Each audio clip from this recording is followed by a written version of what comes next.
Yooyyaa ashamaa akkam bultan daawwattoota keenya jaallatamoo fi kabajamoo guyyaan har'aa kun amajjiin 26 barree 2021 odeeffannoo sa'aatii kanaaf qopheeffannee isin biraan gahuu fi argamnee jirra.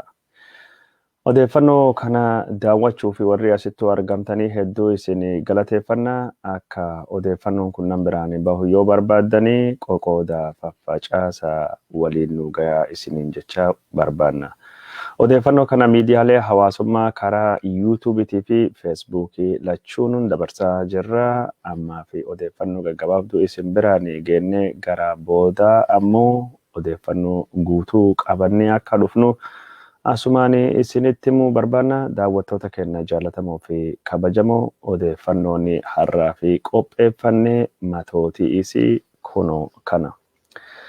Hoggantoonni naannoo Tigraay warri qabamee fi ijjeefame hedduun isaanii mana irraa akka fuudhamanii odeeffannootu jira. Odeeffannoo sanii ka Abbooy Sibat Neggaa dubbate jechuudhaan miidiyaaleen afaan Tigiriinyaa dubbatanii wal harkaa fuudhaa gabaasaa jiranii isin biraan gahuu deemna. Wayita Abiy Ahmed ammallee dhokatee achi buuteen isaa hin beekamnetti haati manaa isaanii Zinnaash godina Booranaa jiranii maal gochuu godina Booranaa dhaqan odeeffannoo jettullee isin biraan geenna. Akkasumas uf dhabamsiisuu yookaan ammoo dhokachuu Abiy Ahmed irrallee waa takka lama gurra isin buusuu deemna.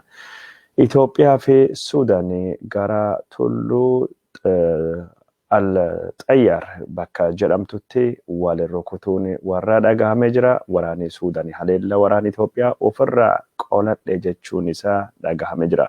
Itiyoophiyaa fi Suudaan xayyaaraanis walitti dhukaasuttu gabaafamaa jira. Odeeffannoo kana isin biraan gahuu deemna. Itiyoophiyaan Suudaan lafa birmadummaa ishii qabatte guutumaa guututtu haga gadin dhiisne mariin waan tokko hin jirtu jettee jirti. Odeeffannoo kanallee qabannee isin biraan gahuu deemna. Eertiraa fi Itiyoophiyaan Addigiraatii qarqaratti waraanii biyyoota lamaanii walitti bu'ee yookaan ammoo wal waraanee jira. Itiyoophiyaa fi Eertiraan maaliif wal waraanan? Akkasumas Itiyoophiyaa fi Eertiraan ammallee wal dhabuu deemanii marsaa lammaffaa fi jedhamee jira. Wanni walitti buusuu biyyoota kan lamaan danda'an maali? Odeeffannoo jettu isin biraan gahuu deemna.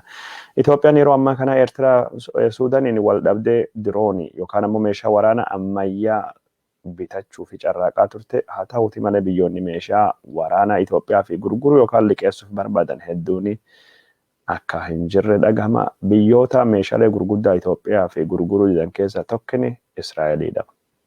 Israa'el yeroo ammaan tana dippiloomaasii mootummaa Suudaan wajjin cimsitee jirti. Ministeerri basaasaa Israa'el obbo Mister Hajannuti Eli Cohen magaalaa gudditti Suudaan qorxum jiranii. Kunillee odeeffannoo yeroo ammaan tana isinii qabannee dhufnu. Muudamii obbo Leencoo Baatii falmii kaasee jira. Leencoo Baatii yeroo takkatti ka Abiy akka malee faarsuun beekamu.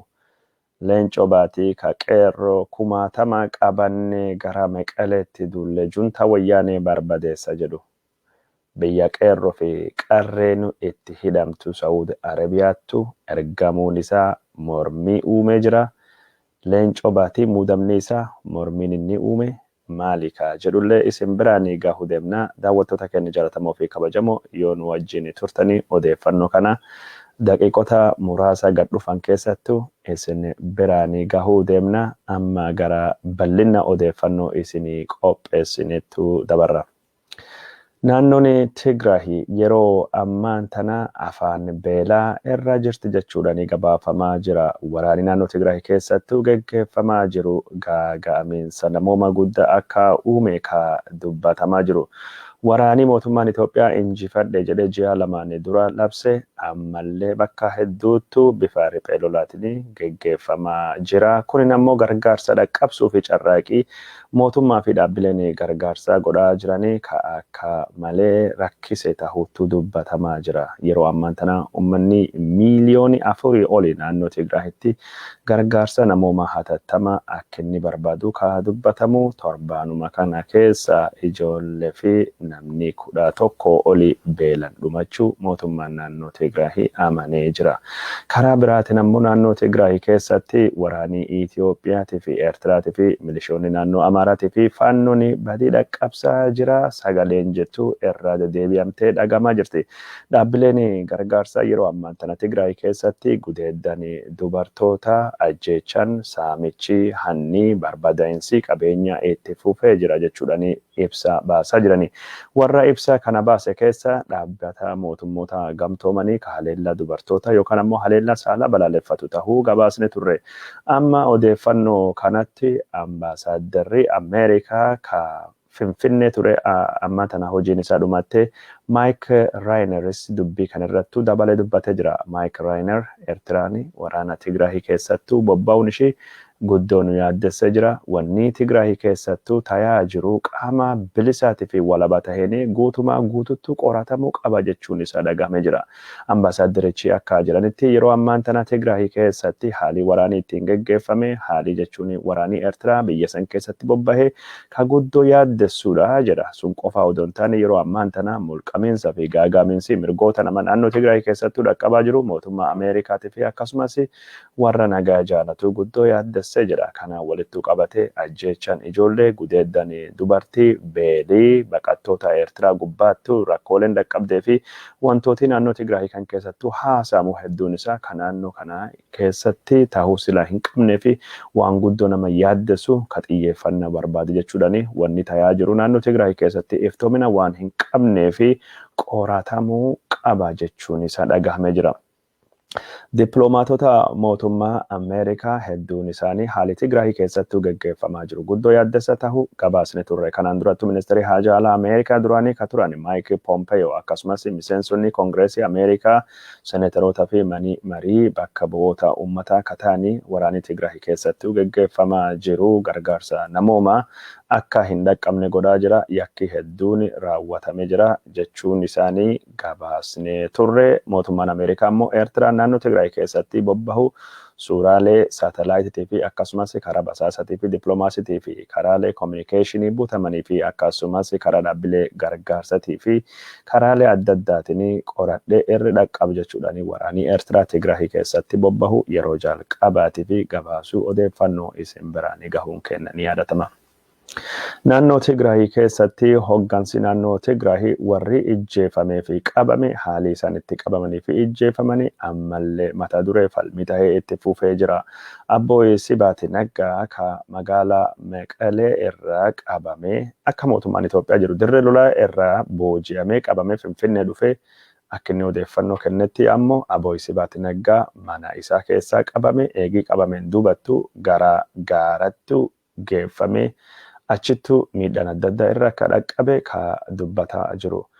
Gara mana kiyyirraa gara gaara nageessitanii gara gaara irraa Finfinnee nu fiddanii ka jedhe jedhamu. Abbooyi Sibaati Naggaa haga mana hidhaa seenee dubatti waan Tigraay yaadee hin beeku waan Itoophiyaa malee jechuun isa dubbatamee jira. Haalli ammaan tan Itoophiyaatti deemaa jirtu ka isa yaaddesse biyya sanii ka warra yaaddesse tahuu haala akeekuudhaan dubbate jechuudha. Abbooyi Sibaati Naggaa kanaan walitti qabatee akkinni dubbatetti akkini dubbate jedhamutti ani afaan Amaariffaa waan sirriitti dhagahu yookaan dubbachuu hin dandeenye fi namni afaan Tigiriinyaa na hiiku na dhiyaatu jedhee mana murtii gaafatee jira jechuudhaan maddeen Hiwaati wajjin walitti dhufeenya qabanii dubbatanii jirani.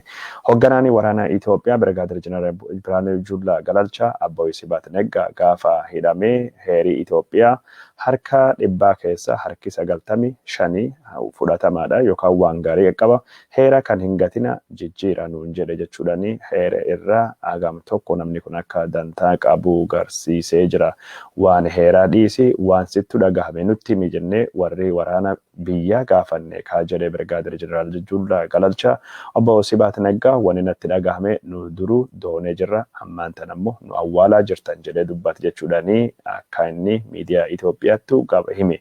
Gabaasuun kennan yaadatama. Hoggansi warra naannoo Tigraay Obbo Sibaati Naggaa qofa osoo hin taane Obbo Siyyuum Masfiinis mana isaa irra fuudhamee akka ijjeefame kan dhagahamee jiru.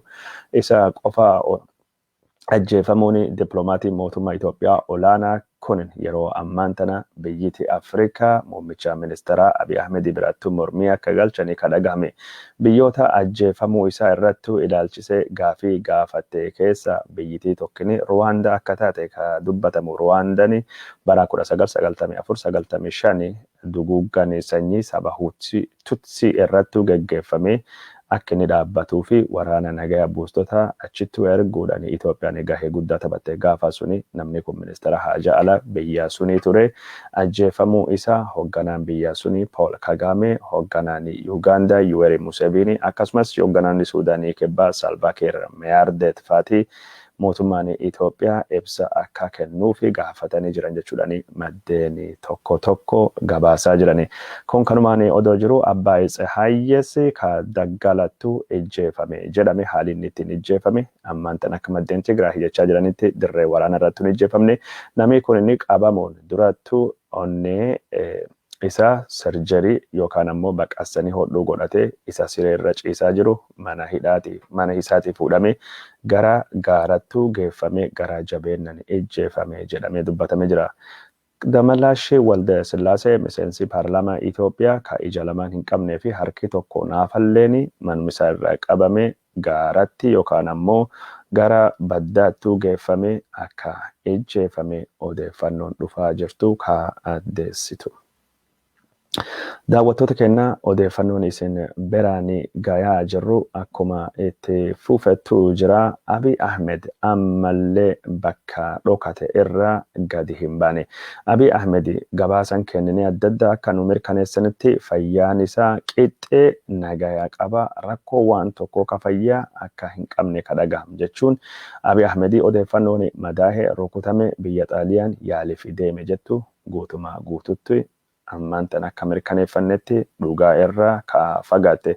Abiy Ahmed rakkoo sammuu yookaan ammoo ka yaaddoo ka cinqamuutii fi siyaasa biitii ammaan tan keessa jirtu keessa akkamiin bayaa ka jedhu mata bowwoo sun ammoo akka inni qabu mirkana ta'uutu dhagame jira.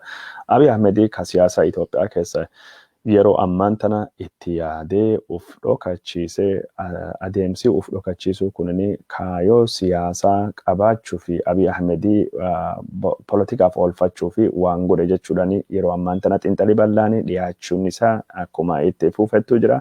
Mala dhokachuu kana Isaayyaas Afeworqii irraa barate jedhe warri barreessaa jiran. Isaayyaas Afeworqii yeroo gadi dhokate dhokachuu keessa bahee achiin dubattu nama isaan falmee gaafa inni dhokate waa jedhe kaba balleessuu yookaan haga dhokassan keessatti yakka fedhe kabakkaan baafatu jechuudhaan dubbatama. Abiy Ahmed yeroo ammaan tana Isaayyaas Afeworqii irraa barate karuma fedheef iyyuu dhokate biyyitii Itoophiyaa rakkoo siyaasaa hama keessa akka jirtu ka dhagayamaa jiru. Abiy Ahmed yeroo fayyaa qabu kanattu dhokate dhokachaa bakka jiru kanirra bu'ayita gabbahuu didee haala hin baratamneeni haati manaa isa Zinnaash Boorana bakka hedduutti mumullachuun falmii fi yaada adda addaa kaasaa akka jiru kadhagame.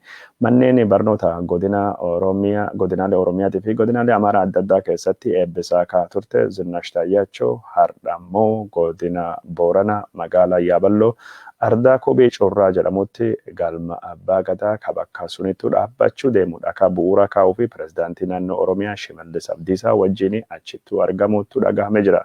Zinnaash Boorana achittuu argamuun kun miidiyaa biyyaatiin akka jabaattu gabaafamaa jira. Zinnaash Boorana godina Booranaa magaalaa Yaaballoo ardaa kophee corraattu dhaka bu'uuraa kana kaahuun waan gaariidha ka jedhani aktivistoonni godina Booranaa yeroo ammaan tana beela guddaadhaan fi akkasumas gogiinsa guddaa irra ka miidhamaa jiru aananii taltallee godinaaleen gammoojjii aanaa taltallee malbee goda sadeeni ka jedhamani Hoboq Marmaroo fi Horbaatten beelii guddaa waan jiruu fi mootummaan naannoo kanaaf xiyyeeffannaa akka inni kennu gaafachaa jirani. Abiy Ahmed dhaabamuun isaa shira siyaasaa yookaan ammoo sagantaa siyaasaa mataa ofii qabu jechuudhaan aktivistoonni hedduun yeroo ammaan tana yaada isaanii kennachuu akkuma itti fufanittu jira. Abiy Ahmed dhokata yookaan ammoo dhabamsiisa torbaan tokkoof dhabamsiise torbaan kana akka xumuruu deemu odeeffannoon keessa beektonni baasaa jiran.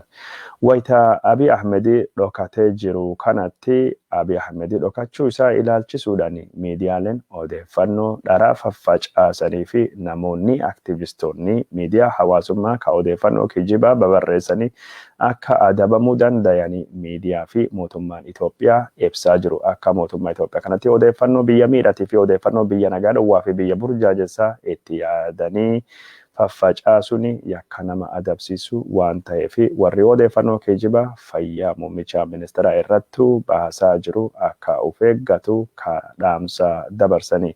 Abiy Ahmed hinduune waan takka hin taane nagaa qaba jechuudhaan karaa feesbuukii isaatii fi akkasumas karaa aktivistoota deeggartoota isaatiin odeeffannoo baasaa akka ture ka dhagahame. Odeeffannoo Abiy Ahmed ejjeefame jedhe ka baase aktivistiin Amaaraa Suyyume Tashoome dogongoruun kiyyini na hin gaafachiisu dogongoruun kiyya sirri waan dogongoree Abiy Ahmed miidhame yookaan fonqolchi mootummaa irrattu geggeeffame jedhee fi dhugaan Abiyyi baatee jirti. Baga dogongoruun kiyya sirri jechuun isallee dhagahame jira.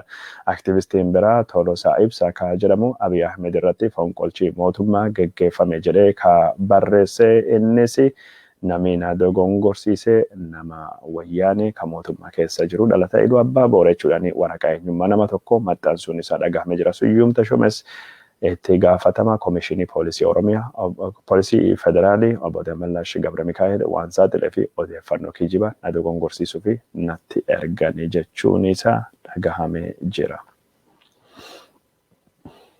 Daawwattoota keenya jaalatamoo fi kabajamoo odeeffannoon keenya ka isin biraanii gayaa jirru akkuma itti fuufettu jira. Naannoo Tigraahii magaalaa Addigraati biratti waraanii Eertiraa fi Itoophiyaa wal waraanuun dhagahamee jira. Sababni wal waraansaa waraana Itiyoophiyaatii fi Eertiraa kunin saamicha Eertiraan naannoo Tigraahii keessattuu geggeessaa jirtu raayyaan ittisa biyyaa Itoophiyaa waan dura dhaabbatee fi jedhama.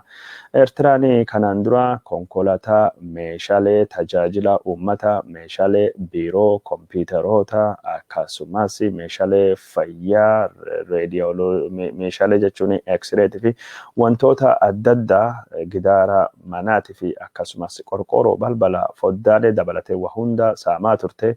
Meeshaa mana keessa disti dabalatee maktafiyaa wanni tokko hin hafne wanni saamicha Eertiraa jala bilisa bahe. Ammaan tana ka sabaa fi uummataa fi mootummaa saamee waraanii Eertiraa gara waraana Itoophiyaa saamuu jalqabee jira jedhamee dubbatamaa jira. Bifuma kanaan meeshaalee gurguddaa waraanii Itoophiyaa ajajni kaabaa kanaan dura irra baqate taankilee madaafota dishqaa fi meeshaalee gurguddaa naannoo Eertiraa tifa'aa ture. Tigraahii irra kana raayyaan ittisa biyyaa Itoophiyaa warri garii dura dhaabbatanii ka falmanii jedhani.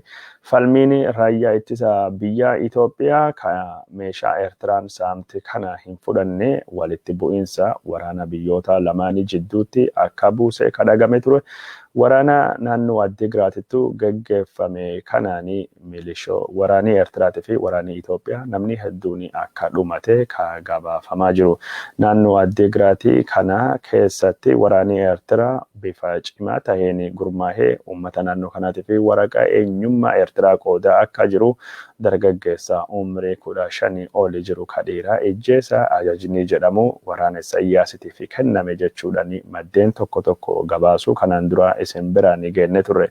Naannoon kukkunin naannoo sabni Iroobitii fi akkasumas Tigraahii qubatu yoo ta'u Eertiriyaan naannoon kunin lafa garii kanaan durattu ka Itoophiyaan isin Itoophiyaa wajjin falmii lafaa qabdu ta'uun isaalleen dhagahamee jira.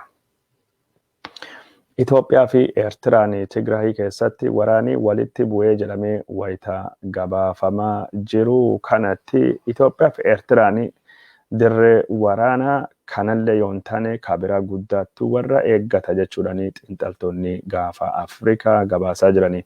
Akka xiinxaltoonni kun gabaasaa jiranitti Itoophiyaa fi Eertiraan yeroo ammaan tana waliigaltee haarawaa irra dhaqqaban jechuudhaan maddii Eeritiriyaan Pireesii odeeffannoon ni barreesse yaada waraanii walitti bu'uu deemaa ka jedhu waraana Itoophiyaa fi Eertiraa wal dhabuu deemaa biyyoonni kun lamaan wal hadhuu yookaan wal waraanuu deemaa ka jedhu cimsee akka inni jiru ka dhagahamee jiru. Akka Eritiyaan Pireesii gabaasetti Itoophiyaa fi Eertiraan waliigaltee irra dhaqqabanii jiranii. Waliigaltee warri irra dhaqqabee kunini Itoophiyaan balbala galaana Eertiraa Aseebii birrii Itoophiyaatiin kaffaluudhaan akka itti fayyadamtu. Maallaqa Itoophiyaa birriidhaan akka kaffaltee itti fayyadamtu. Eertiraan ammoo wantoota isii barbaachisanii kan nyaataa, kan dhugaatii fi akkasumas daldalaa fi naaqfaa yookaan ammoo maallaqa Eertiraa akka itti fayyadamtu walii galanii jechuudhaan gabaafamee jira. Waliigalteen Eertiraan Itoophiyaa keessatti maallaqa Eertiraa itti fayyadamuu fi Itoophiyaan ammoo Eertiraa keessatti qarshii Itoophiyaa itti fayyadamuu kunini kanaan durattu Isaayyaas Afeworqiitii fi Mallas Zeenaawii hojii irra oolchuu fi carraaqanii waraanii Baadimmee akka dhalate ka yaadamaa jiru. Waraanii Baadimmee adda durummaadhaan waraana dinagdee ture. Baadimmeen lafuma jechuun akkasumattu sababa barbaada irratti wal dhaban malee rakkoon waraana Itoophiyaatii fi Eertiraa hundeen isaa dinagdee ture. Eertiraan yeroo sanittu qabeenya Itoophiyaa saamuudhaan biyyoota Afrikaa keessaa buna erganiidhaan sadarkaalee gurguddaa irra akka turtee fi akkasumas Eertiraan naaqfaa ishii haarawaa ka sharafa birrii Itoophiyaa wajjin wal hin gitneen fayyadamuu akka barbaaddu fi Itoophiyaan ammoo san akka didde sunini gara waraanattu akka warra lamaan geesse haalii ammaan tana Abiy Ahmed Eertiraa wajjin waliigaltee mallatteesse jedhame kunini yoo bifa seera qabeessa taheedhaan bifa jechuun sharafa biyya alaatiin bifa paarlaamaan biyyoota lamaanii irratti mari'atame. Eertiraan paarlaamaa hin qabdu. Bifa mootummaan biyyoota lamaanii irratti mari'atameen yoo hin taane muuxannoo kanaan dura irraa kaane Itoophiyaa fi Eertiraan waraana dinagdee qofa osoo hin taane waraana gosa Baadimmee fi Shiraaroo dhaluu akka danda'u wanni kun dubbatamaa jira. Xiinxaltoonni hedduun yaaddoo qabanii dubbachaa jiranii dinagdeen Itoophiyaatii fi Eertiraa wal hin gitu. Eertiraan dinagdee Itoophiyaa irratti maxxannee yookaan ammoo rarraatee fayyadamuu barbaaddi. Haala ammaan kanaatiin waraana Tigraay keessatti deemaa jiru kana Eertiraan waan gargaaraa jirtuu fi Mallas waan warri barbaadu hundaayyuu dhiifama Abiy Ahmed waan warri barbaadu hundaa godhuu barbaadaa fi jedhamee dubbatamaa jira. Itoophiyaa fi Eertiraa waggaa lamaan duratti waraana daangaa ka Baadimmee dhaabanii Abiy Ahmed badhaasa Noobeelii argatus biyyoonni kun lamaan maalirratti walii galanii waan jedhu haagamma namni beeku akka hin jirre ka dubbatamaa jiru. Waliigalteen karaa dinagdeetiin Itoophiyaa fi Eertiraan mallatteessite jedhamtu yeroo ammaan tana falmii guddaa kaasee jira. Biyyoonni kunini hin turaa malee gara wal waraansatti deemu hin oolu yaadii jedhamu cimaa dhufe jira. Karaa biraatiin ammoo Eertiraan lafa Tigraay keessa jirtu ka qabatte falmisiisoo ka tahanii ka kanaan duratti waraanii bara 1998 bara 2000 itti geggeeffame lafa akka Ashire, Zalaambessaa, Gaazaa Garalaasee, Burreetii fi lafa akka Baadimmee gadhiisuu akka hin barbaanne Eertiraan bulchiinsa ishii lafa kan irrattu dhaabaa akka jirtu caasaa mootummaa diriirsaa waraqaa eenyummaa akka qoodaa jirtu kunilleen madda wal waraansa tahuu akka danda'u xiinxaltoonni hedduun barreessaa jiranii. Eertiraa yeroo ammaan tana haala jechuun mootummaa naannoo Amaaraa ka restii deeffanne jedhee lafa Tigraay qabatee gadhiisuu dide kana hordofuudhaan Eertiraallee waan gosa kana lafa Eertiraa ka deeffatte kaartaa bara kolonii irra duubatti hin deebinu akka jechaa jirtu ka dhagamee jira. Kun kanumaan odoo jiru tarkaanfii Eertiraan Tigraay keessatti fudhachaa jiruu fi akkasumas saamicha babal'aa waraana Eertiraatii fi milishoota Amaaraatiin geggeeffamaa jiru balaaleffachuudhaan pirezidaantiin naannoo Tigraay Dr. Mulu Neggaa aangoo gadhiisuu fi waraqa galfatee jira jedhamee jira. Waraqa galfachuu isaatiif sababni biraa yeroo ammaan tana naannoo Tigraay irratti wantoota taaka murteessaa jiru warra Araatti Kiilootii fi warra waraanaa jechuudhaan bulchiinsi isaa maqumaa fi qofa akka jiru ka dhagahamaa jiru. Warri naannoo Tigraay jiran ka Hawwaati wajjin walitti dhufeenya qabanii naannoo Tigraay keessatti sochiin mormii cimee itti fufee jira jechuudhaan dubbachaa jiran. Dargaggoonni hedduu yeroo ammaan tana gara Hawwaatitti dabalamuudhaan gara gaarranii fi baddaa fi gammoojjii Tigraayitti ofii ittisuu fi duula of ittisuutti dabalamaa jiran jechuudhaan dubbatamaa jira. Kunini ka dubbatamaa jiru waayita naannoon Tigraay gaaga'amiinsa namooma hamaa keessa seentetti akka tahe ka dubbatamaa jiru. Muudamiinsi obbo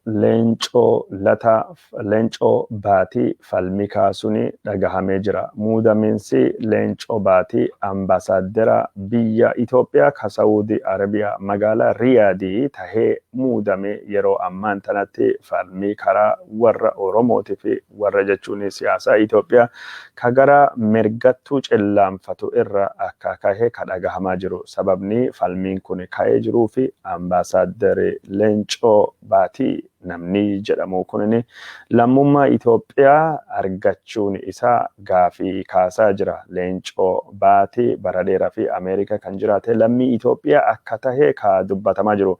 Biyya Itoophiyaati fi ambaasaaddarii taate biyya biraattu tajaajiluu fi lammii Itoophiyaa tahuun mirkanaa'uu qabaa ka jedhani maddeen kunini Leencoo Baatii ambaasaadara tahuu fi ulaagaalee isaa guutachuun akka hin beekamne ka dubbatamaa jiru.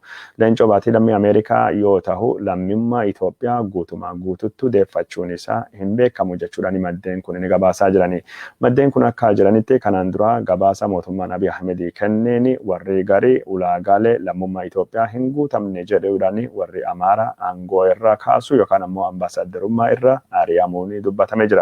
Kanaan walitti qabatee siyaasa Itoophiyaa keessattuu hirmaachuu fi lammummaa Ameerikaa ka deebisee akkasumas lammummaa Itoophiyaatii fi ka iyyannoo galfatee Jawaar Mohammadii lammummaa akka hin arganne godhamee waraqaan isaa ka inni Itoophiyaa fi galfate hagammattu rarra'ee jira jechuudhaan dubbatamaa jira. Abiy Ahmed Leencoo Baatii deeggara isaa waan ta'eef odoo lammummaa hin qabne yookaan ammoo adeemsi lammummaa Ameerikaa kan inni deebisuuf godhe ka lammummaa Itoophiyaa argachuu fi godhe akka ariifatu godhame karaa seera alaatiin aangoon isaa kenname yookaan ammoo muudamni kun isaa kenname ka jedhu mormii takka akka tahe kadhagamaa jiru. Deeggartoonni obbo Leencoo Baatii nama beekumsaa fi dandeettii guddaa qabu muudamsi ambaasii Itoophiyaa ka Riyaadii yookaan ammoo Saawudii Arabiyaa isaa hin malu. Leencoo Baatii bakka gurguddaa akka mootummoota gamtoomanii ka magaalaa Niiwuorkitti argamu yookaan ammoo muudamiinsa ambaasii Itoophiyaa ka Waashingtan DC'tti argamu yookaan ammoo gamtaa Awurooppaa biyyoota gurguddoo akka Chaayinaa, Ingiliizatii fi Jarmanii fi Swiidin yookaan Firansittuu isaa mala malee nama akka meeshaa darbatamee Saawudii Arabiyaa seenuu miti jechuun isaanii dhagahamee jira.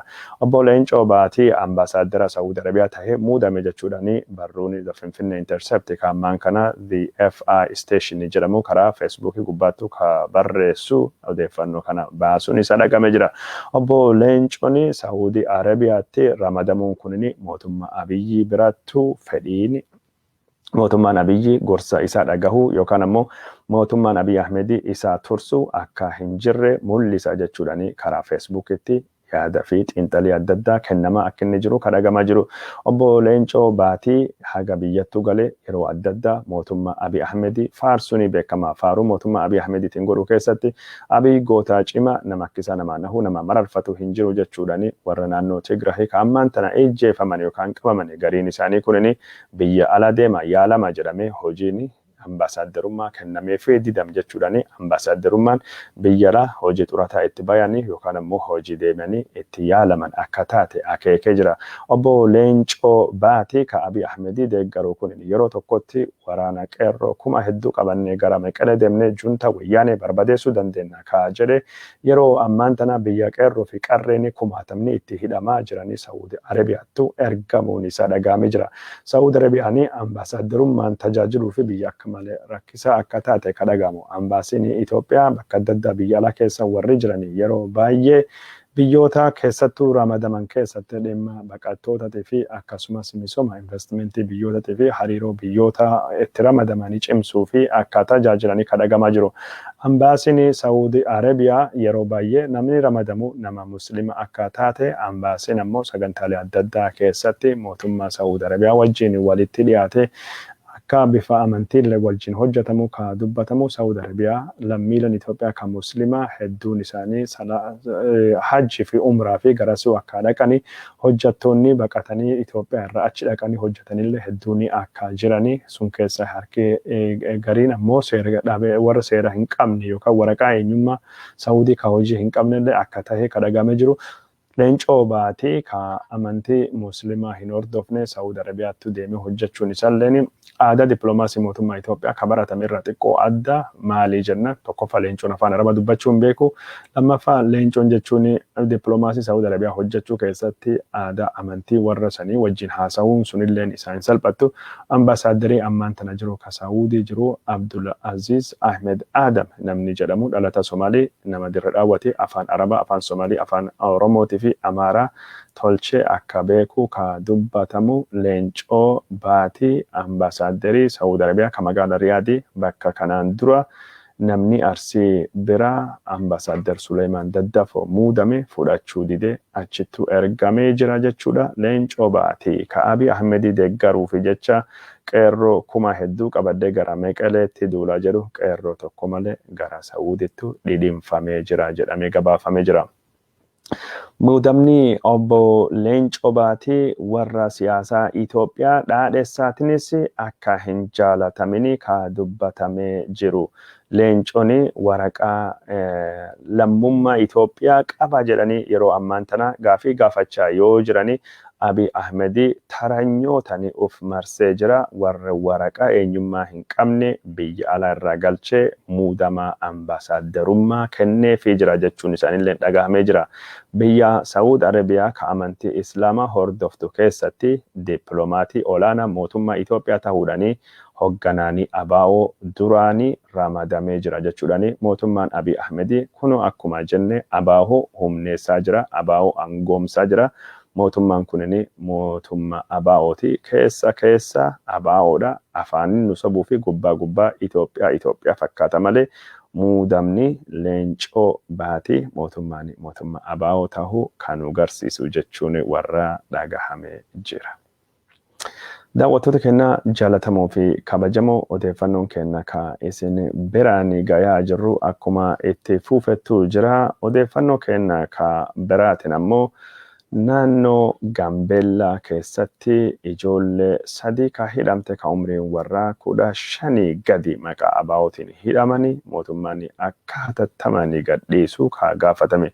Ijoollee dhiiraa ka ganna 11 ka of keessaa qabu hidhamtoonni kunini dubartii waggaa 14 maqaa abaa'oo shaniitiin hidhamtellee keessattuu akka argamu koomishiniin mirgoota ilmaan namaa ka Itoophiyaa ka gabaasee ijoollee maqaa abaa'oo shaniitiin hidhamte kunini akka malee reebamu dararamu warralleen gabaafamee jira.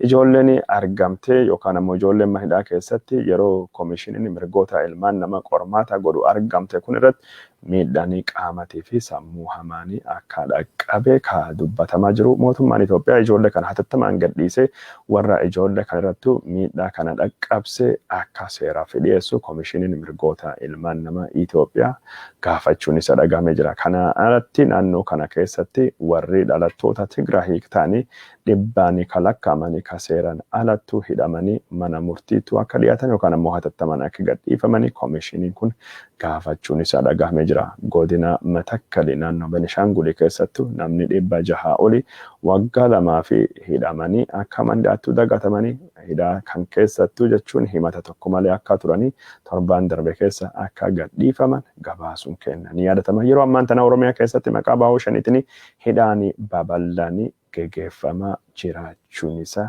dhagahamee jira. Odeeffannoo kenna amma gara Suudaaniitii fi Itoophiyaattu dabarra. Suudaanii fi Itoophiyaan daangaa irratti wal waraanuu isaanii mootummaan Suudaan addeessee jira. Akka mootummaan Suudaan gabaasetti Abuu Xayyuur bakka jedhamtu lafa gaarreen daangaa Itoophiyaatii fi Suudaan irratti waraanii Itoophiyaa meeshaalee gurguddaa fi ulfaataa ta'anii haleellaa dhaqqabsee jira jechuu warra dhagahamee jira. Haleellaa kanaaf raayyaan ittisa biyyaa Suudaanii akka haleellaa biraatiin deebii kennee fi ka gabaasan maddeen oduu Suudaanii kunini waraanii Itoophiyaa ka haleellaa guddaa banee gara lafa Suudaaniitti duratti siquu dadhabuudhaan haleellaa waraana ittisa biyyaa Suudaaniitiin ofirraa faccisnee jira jechuun isaanillee dhagahamee jira. Haleellaan mootummaa Itoophiyaa sanbata guddaa banee kunini haleellaa akka malee qindaa'e jechuudhaan mootummaan Suudaan ibsisaa keessattuu akeekee jira.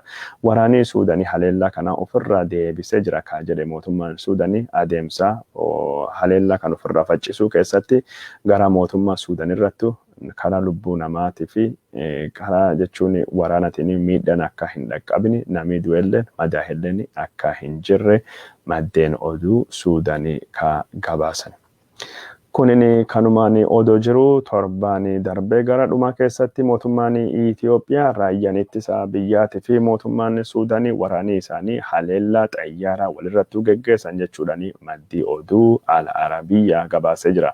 Al Arabiyyaan akka gabaasettu haleellaa xayyaaraa kan jalqabde Itiyoophiyaa yoo taatu Suudaanis lafa Itiyoophiyaan waraaniis irratti qubatee gubbaattu haleellaa xayyaaraa geggeessitee jirti jechuun isa dhagahame jira. Haa ta'uuti malee Itoophiyaa fi Suudaan xayyaara wal haleelanii kaa jettu odeeffannoo kana karaa mootummaa lamaanii irra wanni dhagahame hagamma akka hin jirre ka beekamu.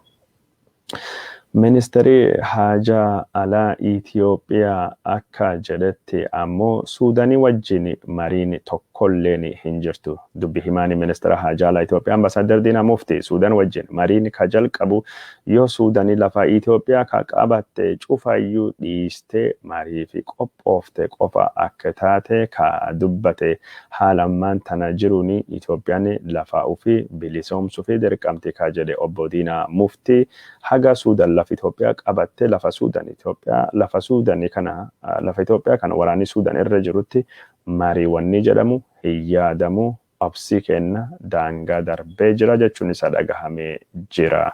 Mootummaan Suudaan ammoo Itoophiyaa wajjin marii fi qophii ta'uu ibsuudhaan yoo Itoophiyaan humnaan gara Suudaanitti kaadhuftu taate lafa Suudaan birmadummaa isaa kabachiisuu fi waraanii Suudaanii qophii akka ta'ee fi aarsaa barbaachisaa baasuuf yookaan kaffaluu fi qophii akka tahee hoogganaan waraana Suudaanii Abdul Fattah al-Burhaanii dubbachuun isaa dhagahamee jira. Wayita muummichi ministeera Itoophiyaa Abiy Ahmed dhokatee Itoophiyaan mootummaa qabdii, Itoophiyaan bulchaa qabdii, hoogganaan Itoophiyaa eessa jira jedhamee gaafatamaa jiru kanatti mootummaan Suudaan dhimma daangatii fi dinagdee irrattu dippiloomaasii guddaa dalagaa akka jiru ka dhagahamaa jiru. Wayita Abiy Ahmed dhokatee torbaanotaa fi mootummaa irraa miliqee dippiloomaatonni biyyoota alaa nama ittiin dubbatanii wallalanii mootummaan Itoophiyaa hoogganaan isaa du'ee hamiin jedhu sadarkaa addunyaatti fi akkasumas sadarkaa miidiyaa Abiy Ahmed irratti haasawamaa jiru kana mootummaan Suudaan karaa dippiloomaasiitiin dhimma daangaa kana hawaasa addunyaa hubachiisuu fi biyyoota ollaa kan akka Suudaanii kibbaa, kan akka Chaadii, kan akka Misrii, kan akka Liibiyaatii fi Aljeeriyaa dippiloomaatonni isaanii yoo deeman biyyoota jiddu galeessa bahaa kan akka Saudi Arabiyaa, Imaaraatii fi Qatar dippiloomaatonni mootummaa Suudaan deemanii ibsa kenna akka jiranii ka dhagahamee jiru. Karaa biraatiin ammoo mootummaan Suudaanii hooggantoota biyyoota alaa simatee dhimma daangaa Suudaaniitii fi Itoophiyaa kanaaf akkasumas dhimma hidha guddicha laga Abbayyaa irratti ibsa kenna akka jiru ka dhagamaa jiru. Ministeerota biyya Ingiliiz, Finland, Firaansii fi Jarmanii ka simachuun isaa himame mootummaan Suudaanii ammaan tana ammoo jila mootummaa Israa'elii ka ministeeri basaasaa Israa'elii hoggane simachuun isaa dhagahamee jira. Dippiloomaatni mootummaa Israa'el ka maqaan isaa Eli Cohen jedhamu kunni hariiroo biyyoonni lamaan kunni eegi haaromsaniin dubattu jila mootummaa Israa'el guddicha akka tahee ka dhagahame. Jilli mootummaa Suudaaniitii fi mootummaa Israa'el kunni dhimmoota nageenya, dhimmoota dinagdeetii fi hariiroo biyyoota lamaanii cimsuu irratti akka xiyyeeffatu ka dhagamu. Israa'elii fi Suudaanii dhiyoo kanattu hariiroo isaanii haaromsuun Israa'elii fi Suudaan beekamtii akka kennite ka gabaafame. Sababuma sunii fi Ameerikaanis qoqqobbii dinagdee Suudaan irratti buuste irraa kaasuudhaan Suudaanii biyyoota tarree shororkeessitoota deeggaruu keessa haquu isii ka gabaaste. Yeroo ammaan tana hariiroon Suudaaniitii fi hariiroon Suudaaniitii fi hariiroon Israa'elii akka malee cimee akka jiru ka dhagahamaa jiru. Kun kanumaani odoo jiru mootummaan Abiy Ahmed meeshaalee waraanaa gurguddaa yaaliin inni Israa'eliitii fi biyyoota Awurooppaa adda addaa irraa bitachuu fi carraaqee akka fashalaa'ee dhagahamee jiru. Sababni Abiy Ahmed meeshaa waraanaa kana bitachuu fi rakkate yeroo ammaan tana mootummaan Itoophiyaa hanqina sharafa biyya guddaa waan qabuu fi biyyoota gamtaa Awurooppaa kan meeshaalee waraanaa Itoophiyaa fi liqeessanii akka hin jirre dhagahamaa jiru. Karaa biraatiin ammoo mootummaan Itiyophiyaa yeroo ammaan tana waraana naannoo Tigraay keessattuu geggeessaa jiruun gudeedda akkasumas buqqa'insa jireenyatii fi yakka waraana raawwate jedhamee riippoortiin yookaan ammoo gabaasii warroota mirgoota ilmaan namaa faffaca'aa waan jiruu fi haalii mootummaan Itoophiyaa meeshaalee waraana ammayyaa Awurooppaa irraa argachuu danda'u akka dhiphachaa jiru dhagahamaa jiru. Mootummaan Itoophiyaa kanaan durattuu Itoophiyaadhaaf meeshaalee ammayyaa kennaa turte Israa'el irraa meeshaalee xayyaaratii fi akkasumas taankilee ammayyaatii fi diroonota ammayyaa bitachuu fi carraaqin inni godhe mootummaan Israa'el didachuun isa dhagahamee jira. Sababni mootummaan Israa'el mootummaa Itoophiyaatii fi meeshaalee waraansa ammayyaa gurguruu didee fi mootummaan Israa'el yeroo ammaan tana Suudaan wajjin hariiroo oowwaa uumuu isaa waan dhagahamee fi mootummaan Suudaaniitii fi mootummaan Israa'el yeroo ammaan kana dhimma nageenya akkasumas dinagdee Suudaan bayyanachiisuu fi qonna Suudaan keessattuu jajjabeessuu fi hariirota biyyoota lamaanii cimsuu irratti akka wajjin hojjechaa jiranii dhagahame. Mootummaan Israa'el yeroo ammaan tana waraana Itoophiyaatii fi meeshaalee akka diroonitii fi meeshaalee waraanaa gurguruu fedhii hin qabu. Maaliif jennaan mootummaan Israa'el hariiroon isaa ammaan tana mootummaa Suudaaniitii fi Misrii wajjin oowwe mootummoonni Arabaa kunniin mootummaa Israa'eliitii fi beekamtii kennanii Israa'el wajjin hariiroo cimaa qabanii warra kana mufachiisuu hin barbaadu meeshaa waraana Itoophiyaadhaa fi gurgure. Karaa biraatiin ammoo dippiloomatiin mootummaa Joo Baayiden olaanaan tokko magaalaa Suudaanii gudditti Kaartumii akka inni seenee dhagahamaa ture. Mootummaan Joo Baayidenis ejjannoo biyyoonni Misriitii fi Suudaanii dhimma laga Abbayyaa irratti qabanii deeggaru tahuu isaa ibsamaa jira. Ministeerri haajaa alaa Ameerikaa haarawaa tahee kan muudame yookaan muudamuuf deemu Antanii Bilinken waraanni naannoo Tigraay keessattuu gaggeeffamaa jiruu fi gaaga'amiinsi namooma Ameerikaa akka yaaddessu dubbachuun isaa gabaasne turre. Wayita Abiy Ahmed dhabamee mootummaan Itoophiyaa raafamaa jiruun odeeffannoo dharaatiin raafamaa jiruun mootummaan Abiy Itoophiyaa jira moo hin jiruun gaafii taatetti Suudaan karaa biraatiin dhimma laga Abbayyaa keessatti marii godhamu keessatti Suudaan moggaattuu dhiibuun bifa kamiinuu fudhatama hin qabu jechuun isa dhagahamee jira. Mootummaan Suudaanii dhimmi laga Abbayyaa dhimma Itoophiyaatii fi Misrii jechuudhaan mootummaa Suudaanii akka maxxanne Misrii godhanii dhiyeessuun dogongora guddaa jechuudhaan lagi Abbayyaa marsa lammaffaa fi yoo guutame uummanni miiliyoonii 20 oli balaa guddaa fi saaxilamuu akka danda'u mootummaan Suudaanii dubbatee jira. Waldhabni daangaa Itoophiyaatii fi Suudaan yeroo ammaan tana waldhaba hidha guddicha laga Abbayyaallee waliin akka qabatu kan dubbatamaa jiru. Hidhaan guddichi laga Abbayyaa daangaa Suudaan irraa kiiloomeetirii 30 haga 15 tahuu irratti ijaaramee akka argamu kan dubbatamaa jiru. Kun kanumaan odoo jiru waraana naannoo daangaa Suudaanii fi Itoophiyaa kan duba Misriitu jira jechuudhaan mootummaan Itoophiyaa himatee jira. Mootummaan Itoophiyaa Misrii yeroo ammaan tana naannoo Tigraay keessa harki galfattee jirti. Beenishaangul Gumuzuu fi Soomaaliyaallee keessa seentee gaafa Afrikaa nagaa dhoowwaa jirti jechuudhaan mootummaan Itoophiyaa karaa ministeera haajaa alaatiin mootummaa Misrii himachuun isa dhagahamee jira. Waraana daangaa ka Suudaaniitii fi Itoophiyaa duba Misriitu jira. Misrii duba Israa'eliitu jira. Israa'el duba Ameerikaatu jira. Itoophiyaan yeroo ammaa kana diinaa gurguddoo wajjin fuulduratti walitti dhuftee jirti. Kun hundinuyyuu mootummaan Abiy Ahmed karaa dippiloomaasiitiin hagam tokko dheedhii yookaan ammoo bargoo tahuu garsiisa jechuudhaan yeroo ammaan tana dubbatamaa jira.